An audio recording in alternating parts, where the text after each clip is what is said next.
Good morning students. ठीक है, तो आज के इस लेक्चर में हम देखने वाले हैं law of conservation of energy. Law of conservation of energy, इसके बारे में पढ़ने वाले। तो आज का जो law of conservation of energy है, इस लॉ को मैंने तुम्हारे सामने तो लिख के दिया है, पर इसको मैं एक्सप्लेन करने वाला हूँ, समझाने वाला हूँ। सिर्फ स्टेटमेंट एग्जाम में आता है, बट अगर इस लॉ को तुम समझ लेते हो तो कहीं भी तुम इसका इस्तेमाल कर सकते हो और तुम्हें समझ में आएगा कि हर एक चीज़ इसी लॉ पे काम करती है। इस यूनिवर्स में each and everything is work on the principle of law of conservation of energy. इस पूरे विश्व में हर चीज़ इसी के ऊपर चलती है। अब ये है क्या, मैं तुम्हें समझाता हूँ। उन्होंने कहा कि इस लॉ में जो भी एनर्जी है, ना तो हम इसको क्रिएट कर सकते हैं ना ही डिस्ट्रॉय कर सकते। जो भी एनर्जी इस यूनिवर्स की, the energy of the universe cannot be created and cannot be destroyed. Neither be created nor be destroyed, but it can be transformed only from one form to another form. Means energy ना तो हम पैदा कर सकते हैं, ना ही उस energy को मैं नष्ट कर सकता हूँ। बस उस एनर्जी को मैं एक फॉर्म से दूसरे फॉर्म में ट्रांसफ़र यानी तब्दील कर सकता हूँ। ठीक है, तो स्टेटमेंट बोलता है एनर्जी क्या है, neither be created nor be nor destroy. It can be converted from one form into another. Thus, the total amount of energy in the universe remains constant. अब तुम्हें मैं ऐसे तो बहुत सारे एग्जाम्पल्स है, बट एकदम बेहतरीन एग्जाम्पल देके समझाता हूँ। तुम्हारे सामने एक स्टोरी लाता हूँ मैं इसे समझाने के लिए। मान लो एक बड़ा सा तालाब था, ठीक है, कुछ इस तरीके से। इस तालाब में पानी है, क्या प्रेजेंट है उसके अंदर, वाटर। अब यहाँ पे सूरज की रोशनी है, सनलाइट।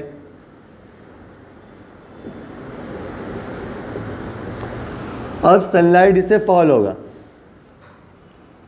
ये सनरेज है, तो ये वाटर का क्या होगा, इवोपरेशन होगा।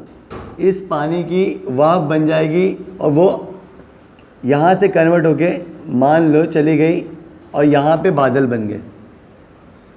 अब ये पानी गायब हो गया, गायब हो गया। अब तुम बोलोगे यहाँ का जो पानी है, वाटर है, वो नष्ट हो गया, वो चला गया क्या? नहीं, वो वाटर गायब नहीं हुआ है, वो वाटर डिस्ट्रॉय नहीं हुआ है, वो सिर्फ कन्वर्ट हुआ है। यहाँ पे क्लाउड्स, जिसको हम बादल कहते हैं, ठीक है, यहाँ जो पानी था दैट इज वाटर, वो कन्वर्ट हो गया इस सूरज की रोशनी की वजह से, तो क्लाउड्स बन गए। अब ये क्लाउड्स जब कूल होगा, जब ये ठंडा होगा, तो वापस से बारिश होगी। क्या होगी? बारिश। फिर से पानी आ गया तालाब के अंदर, आ गया ना, मतलब वाटर से क्लाउड, क्लाउड से वाटर, फिर वाटर से क्लाउड, क्लाउड से, मतलब ये चलता ही रहेगा। तो ये पूरा किसके अंदर हो रहा है? यूनिवर्स के अंदर हो रहा है। मान लो यहाँ पे मेरे पास था 100 लीटर वाटर। अब वो 100 लीटर वाटर कन्वर्ट हो गया 100 लीटर क्लाउड में। पानी तो गायब हो गया, पर वो कन्वर्ट हो गया है, वो किसमें? बादल बन गया है, गायब नहीं है। ये यूनिवर्स के अंदर ही है। अगर मैं टोटल करूँ, यहाँ पे 0 पानी है और यहाँ पे 100 लीटर वाटर है, तो 0 + 100, यूनिवर्स का आंसर हमेशा कितना रहेगा? 100 ही रहेगा। अब क्लाउड 0 हो गए, वाटर 100 हो गया, क्लाउड चले गए, ख़त्म, 0 हो गया। फिर भी टोटल करो, 0 क्लाउड 100 वाटर, वापस आंसर तुम्हें 100 मिलेगा। इसका मतलब यूनिवर्स का जो एनर्जी है वो हमेशा कांस्टेंट होता है, वो बदलता नहीं है। तो मैंने एनर्जी को क्रिएट नहीं किया, वो वहाँ पे पहले से मौजूद है। इस यूनिवर्स में एनर्जी पहले से ही मौजूद है, हमें सिर्फ क्या करना है? कन्वर्ट करना है।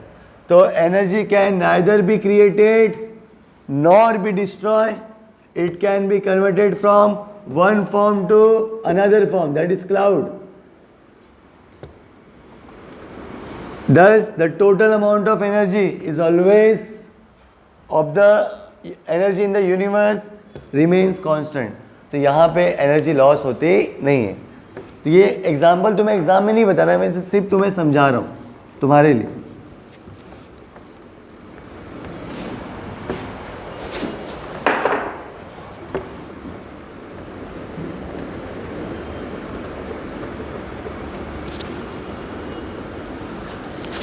ठीक है, तो ये था law of conservation of energy.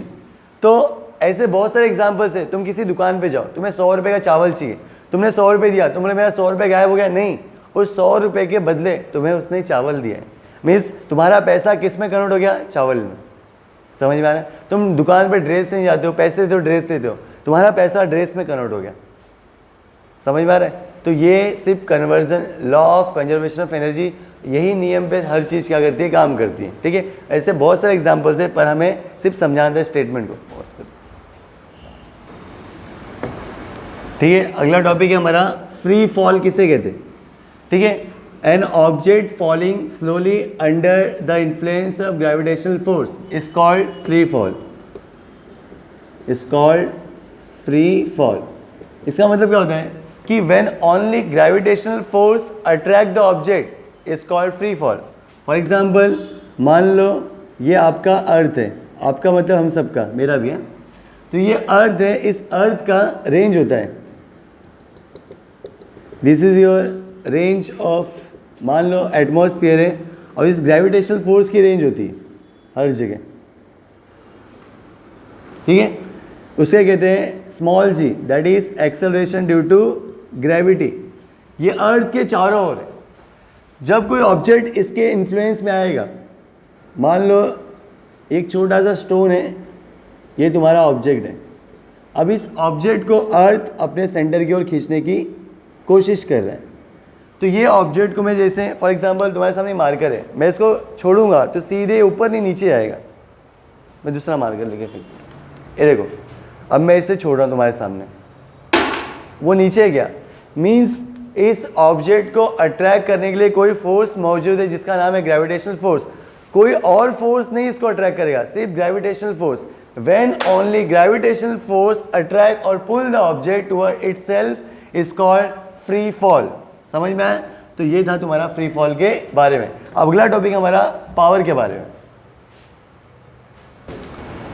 ठीक है, ये लेसन का लास्ट टॉपिक है जिसका नाम है पावर, और ये लेसन यहाँ पे तुम्हारा खत्म होने वाला है। What is power? पावर मतलब काम करने की क्षमता। ठीक है, power means work is done at a particular time. अगर मैं कोई काम करता हूँ, अगर एक काम को मैंने 10 मिनट में किया और दूसरा बंदा है उसी काम को उसने 5 मिनट में किया, तो किसकी पावर ज़्यादा है? उस दूसरे बंदे की पावर ज़्यादा है। मतलब उसने वही काम किया पर कम समय में, मैंने वही काम किया थोड़ा ज़्यादा समय लिया।